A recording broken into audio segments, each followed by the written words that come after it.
Hola, ¿cómo estás? Bienvenido a esta clase de física. Hoy desarrollaremos un ejercicio de segunda ley de Newton. El ejercicio dice, dos objetos se encuentran unidos por una cuerda que pasa por una polea. Uno de ellos se encuentra sobre una superficie horizontal sin fricción y presenta una masa de 8 kilogramos. El otro tiene una masa de 2 kilogramos y solo se encuentra sujeto a la cuerda. Ver la figura. ¿Cuál es la aceleración con la que se mueven los objetos? ¿Cuál es la tensión de la cuerda? Y ahí miramos la figura que representa el ejercicio.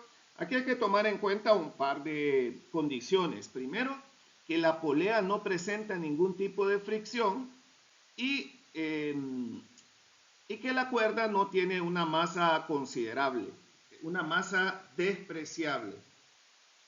Consideremos también que el objeto 1, que es el objeto que está sobre la superficie horizontal, no tiene fricción.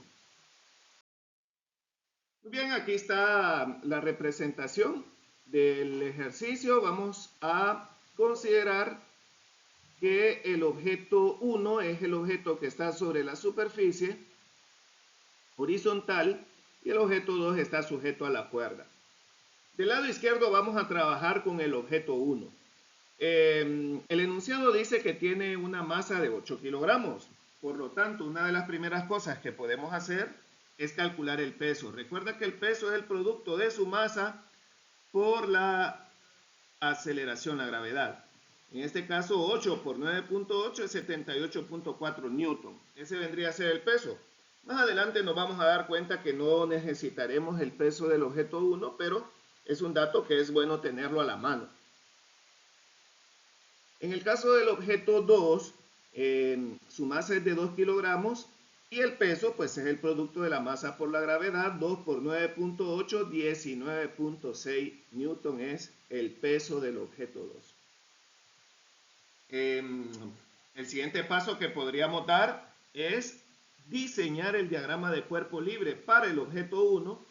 En el objeto 1 las fuerzas que están involucradas son el peso del objeto, la fuerza normal porque el objeto se encuentra sobre una superficie. Recuerda que la fuerza normal es aquella fuerza que genera la superficie perpendicular a ella sobre el objeto. Y la tensión de la cuerda son las únicas tres fuerzas. También te recuerdo que no hay fuerza de fricción en el objeto 1.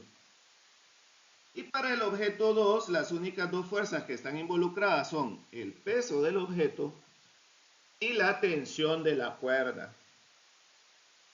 A continuación vamos a aplicar segunda ley de Newton. ¿Por qué segunda ley de Newton? Bueno, porque los objetos se van a mover con aceleración. Como el objeto 1 no tiene fricción y se está aplicando una fuerza horizontal en ella, entonces pues el objeto 1 se moverá hacia la derecha, sería una aceleración positiva, y el objeto 2 se moverá hacia abajo, lo que significa que tendrá una aceleración negativa.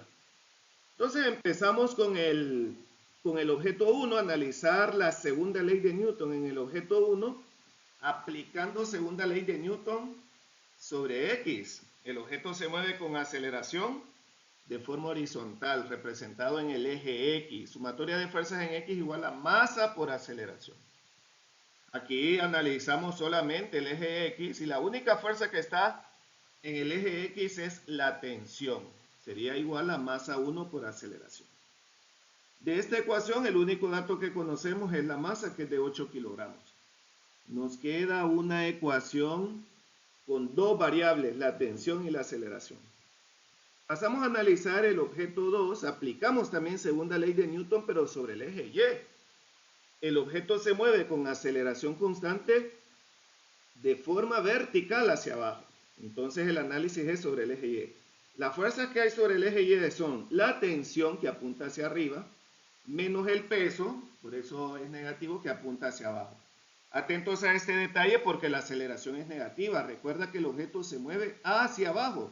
Tiene que tener la misma dirección que el peso. Por eso es negativo el peso y por eso es negativa la aceleración.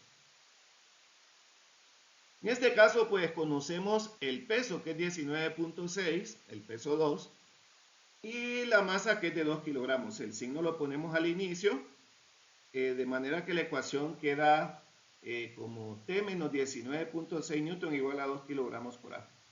Pero en este momento pues tenemos dos ecuaciones con dos variables, un sistema de ecuaciones de dos variables.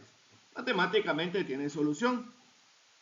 Como tú lo ves en pantalla, ya conocemos el valor de la tensión, que es 8 kilogramos por aceleración. Pues lo sustituimos en la otra ecuación. En lugar de poner T, vamos a poner 8 kilogramos por aceleración menos 19.6 newton igual a menos 2 kilogramos por aceleración. En este momento pues tenemos una ecuación con una variable fácil de desarrollar. Reunimos términos semejantes, sería 8 kilogramos aceleración menos 2 kilogramos A está de un lado, pasa a este lado a sumar 2 kilogramos por aceleración y 19.6 está negativo, pasa al otro lado positivo. 8 más 12, 10 kilogramos aceleración igual a 19.6. 10 está multiplicando, pasa a dividir. Y de esta manera obtenemos el valor de la aceleración, que es 1.96 metros por segundo cuadrado. Ya hemos encontrado una respuesta. Con esta respuesta podemos sustituir el valor en la otra ecuación, de manera que la tensión la podemos calcular multiplicando 8 kilogramos por 1.96 metros por segundo cuadrado. De esta manera encontramos la tensión, que es 15.68 newton. Encontrando las dos respuestas. Esto ha sido todo. Gracias por su atención. Nos vemos en la próxima.